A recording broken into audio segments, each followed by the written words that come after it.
A building's life is usually longer than the sewer pipes that run inside. To replace those pipes can be an invasive process, affecting several households.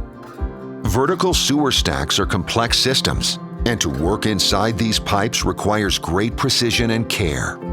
Difficult traits to achieve using traditional CIPP inversion.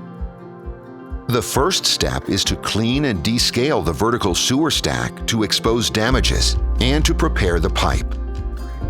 Now we are ready for relining.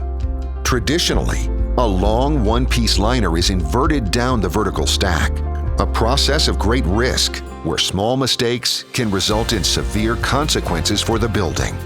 This end product has a solid material, but the system is not seamless.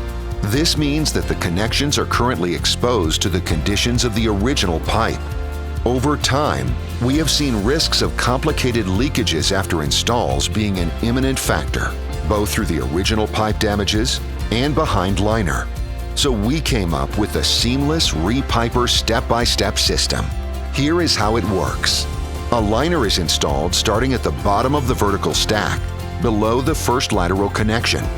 Next, a connection-shaped liner is installed and overlapping the previous liner below, ensuring a proper seamless connection.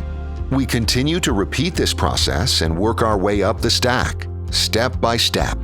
This way, the end product has the strength of the cured in-place pipe material, but has been installed in a seamless way, so we don't have to worry about unpredictable leakages over time.